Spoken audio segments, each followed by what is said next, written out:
हिंदू धर्म दुनिया का एक प्रसिद्ध धर्म है जिसमें आपको देवी और देवताओं के अलावा असुर, भूत प्रेत, दानवों के बारे में भी जानने को मिलेगा। लेकिन हिंदू धर्म की स्थापना की किसने? कौन ब्रह्मा विष्णु महेश को बनाया था? और देवी पार्वती ही को आदि शक्ति क्यों कहते हैं? आज के इस वीडियो में इसके बारे में फुल नॉलेज लेंगे, इसीलिए जल्दी सब्सक्राइब कर दीजिएगा। अब हिंदू धर्म में सबसे ज्यादा प्रसिद्ध जो ग्रंथ है उसको कहते हैं हम लोग वेद। वेद हिंदू धर्म में सबसे ज्यादा प्रसिद्ध ग्रंथ होता है। अब इसके अनुसार इसमें लिखा रहता है कि जो सबसे स्टार्टिंग के जो भगवान है उनको कहा जाता है ब्रह्मांड। अब क्योंकि हर एक चीज ब्रह्मांड में ही बना हुआ है, इसीलिए सबसे स्टार्टिंग में ब्रह्मांड को ही रखा जाता है। वैसे तो यूनिवर्स को हिंदी में ब्रह्मांड कहते हैं, लेकिन हिंदू वैदिक के अनुसार ब्रह्मांड एक भगवान का नाम है जो कि सबसे ज्यादा ताकतवर है। अब स्टार्टिंग में जब कुछ नहीं हुआ करता था तब एक ब्रह्मांड नाम के भगवान के अंदर दो बॉडीज रहती थी, एक फीमेल और एक मेल। फीमेल जो रहती थी उनका नाम है आदि शक्ति, जिनको आज हम लोग पार्वती जी के नाम से भी जानते हैं, और मेल जो थे वो खुद ब्रह्मांड थे।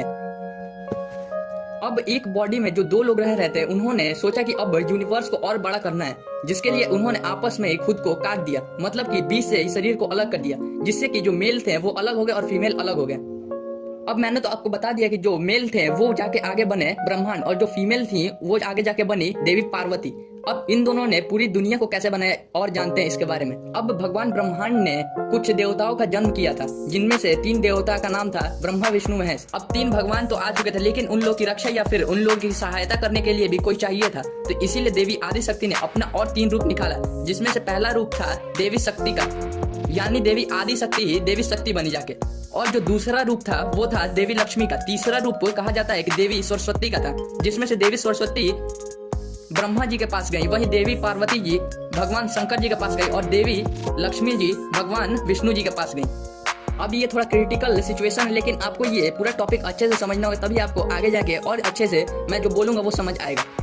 अब भगवान ब्रह्मांड ने तीनों देवताओं को आपस में काम डिस्ट्रीब्यूट कर दिया, जिसमें से जो वेद और ग्रहों बनाने की जो क्षमता थी वो चली गई ब्रह्मा जी के पास। वहीं जो सृष्टि में दुष्कर्म या फिर बुरे लोग जन्म लेंगे उन लोगों को मारने की शक्ति चली गई भगवान विष्णु के पास। और जो भूत प्रेत या फिर पिशाच होते हैं उन लोगों की जिम्मेदारी ली शिव जी ने। अब सारे काम आपस में बट चुके थे, तो ब्रह्मा जी ने पूरे ग्रह तो बना दिया था, लेकिन उस ग्रह में रंग ही नहीं था। तो उसके बाद देवी सरस्वती जी ने सभी ग्रहों में रंग डाला।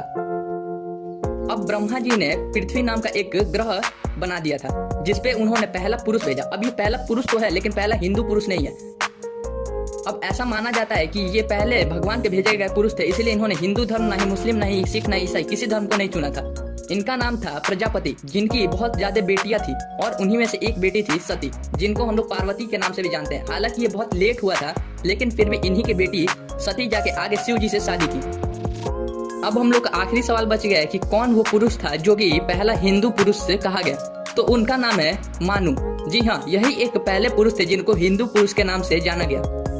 अगर आपको ये जानना है कि विष्णु जी के पैरों के पास ही हमेशा लक्ष्मी जी क्यों बैठती हैं, तो इस वीडियो पे 1 के लाइक करा दीजिए, ताकि अगले पार्ट्स में मैं इसको बता सकूं। अब अगर आपके माइंड में कोई भी क्वेश्चन या फिर अगले वीडियो के लिए कोई टॉपिक होगा तो कमेंट में जरूर बताइएगा। और अभी हम लोग का माइलस्टोन 1K का कंप्लीट नहीं हुआ है, तो हो सके तो जल्दी सब्सक्राइब कीजिएगा, ताकि इससे भी और अच्छे बेहतर वीडियो मैं बना सकूं।